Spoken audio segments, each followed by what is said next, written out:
real father is the one who changed the diapers, the one who held her head when she was throwing up, the one that held her head when she had a fever and was sick all through the night, the one who walked her to school that first day of school, the one that cheered with her when she made the cheer squad, the one that cried with her when she was cut from the cheer squad. Don't tell me I'm not a real father.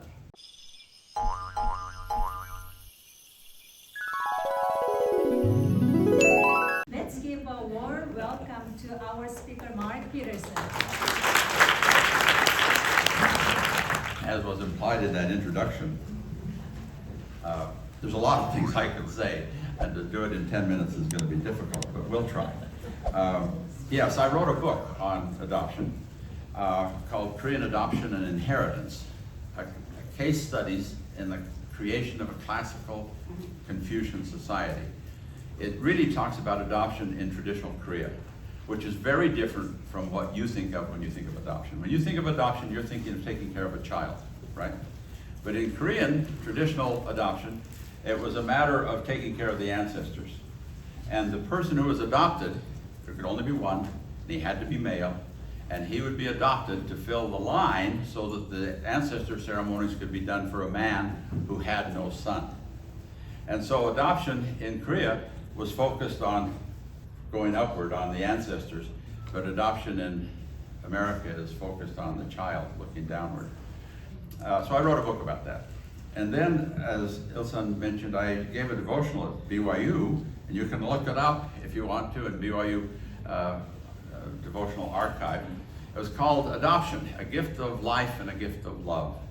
And in that talk, I encapsulated what my dissertation was about, talked about Korean adoption for a while. And then I talked about my own experience with adoption, adopting our two daughters.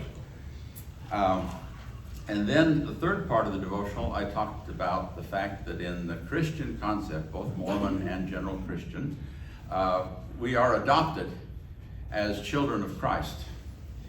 We speak of Christ the Father. Abinadi mentions this in the Book of Mormon, Christ the Father. And he is our Father through adoption, through the covenant of Abraham. And we are all adopted who become Christians. So I spoke about that, and if you want to look that up, there's 45 minutes about that. I've also done a couple of YouTubes on my YouTube channel about adoption. I have a YouTube channel. It's called The Frog Outside the Well. That's me, looking at Korea from an outsider's perspective.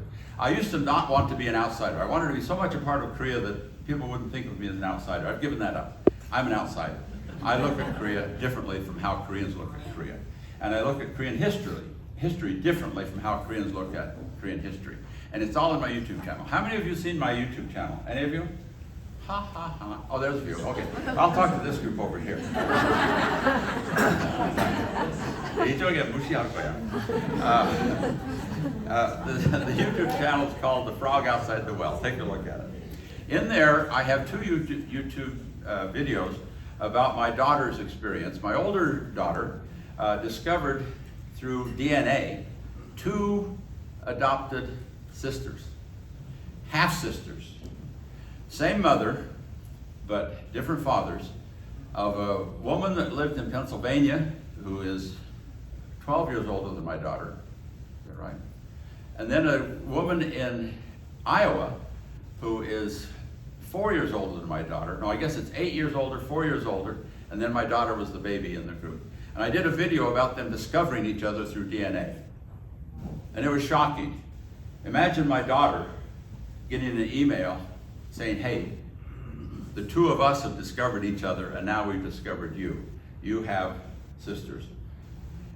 And then imagine their shock a year later when they got another DNA message that there was a brother. There was the older sister in Pennsylvania, the second sister in Iowa, a brother in Pennsylvania, and my daughter lives in Missouri, raised in Utah. So those are all on YouTube if you want to take a look at those two videos. They're really quite amazing stories, and it's the miracle of DNA. Well, I have another adopted daughter, younger, who is so jealous that her older sisters discovered living relatives. And it turns out the oldest sister has an adopted Korean sister who is also jealous that she's not a part of this. So some of you here may discover blood relatives through your life as the DNA miracle unfolds, and some of you may not, but that's just the way it is. None of the 4 siblings, my daughter and her 2 half-sisters and her half-brother, none of them have much interest in discovering their biological mother. Some adopted children have a drive, a desire to know who their biological parents are. Some do not. These 4 had no particular interest in their biological heritage. All of them were quite happy with their adopted families. And so that's a part of it. I have great interest in finding that woman. What in the world did she go through? Imagine it. Giving up one baby, and then giving up another, and then giving up a son, and then giving up another baby. I want to meet that woman. I want to thank her. From the time I adopted my first baby, I always thought about her. I was so grateful to her that she gave life to that little girl who we raised, who now has 2 little children of her own. And the other daughter has 2 little children of her own. I'd like to tell you how we adopted our 2 daughters. Both of them were incredible miracles. One thing after another that led us to them. And they were gifts from heaven. Just no question about it, the way the thing worked. But I don't have time to tell you. It takes at least 15 minutes to go through each of the stories, to unfold the story later maybe.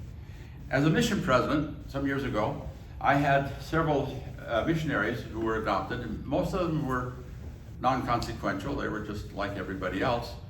But one of my best missionaries was an adopted boy. And he came from a family that was very well-educated. And he was very well-educated. He went to Stanford, later got a law degree. He's practicing law now, working for the Bill Gates Foundation. A very, very bright boy and a very, very good missionary. And I found out he was adopted, and then I found out through a friend of his that in his family, he was the only adopted child. There were several biological children. And I thought they were all high achievers because the mother's a university professor, the father's a professional. I found out the adopted boy was head and shoulders above his brothers and sisters. On the other hand, my most difficult missionary was an adopted boy who seemed to not know who he was or where he was. And we had incredibly difficult times, but we survived. So adoption is not one thing. It's a lot of different stories. In one sense, they're all the same, but in one sense, none of them is the same. They're all different. They're all unique.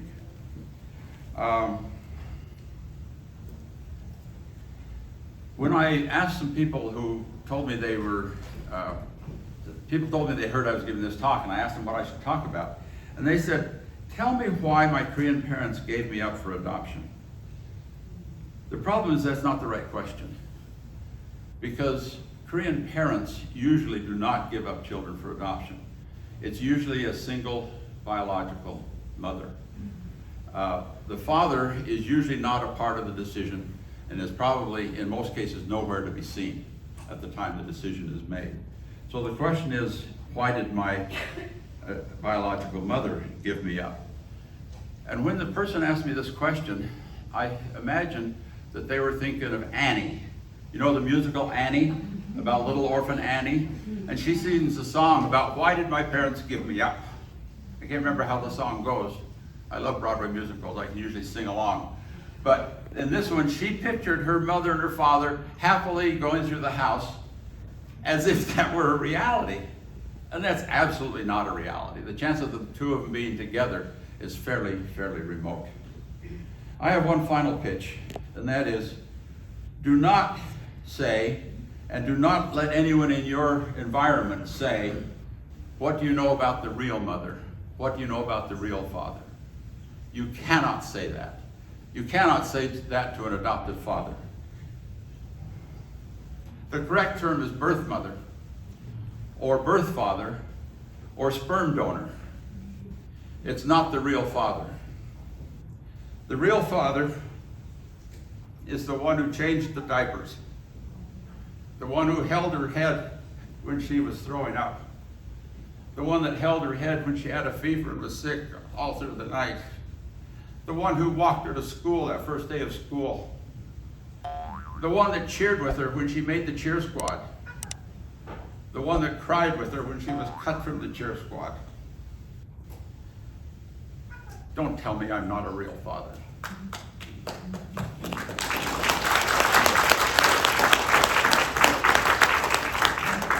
That other one is the birth father, or in many cases the sperm donor, and nothing more than that. So those are some of my reflections. My 10 minutes is up. Thank you for listening to me and not going home. Appreciate it. Thank you.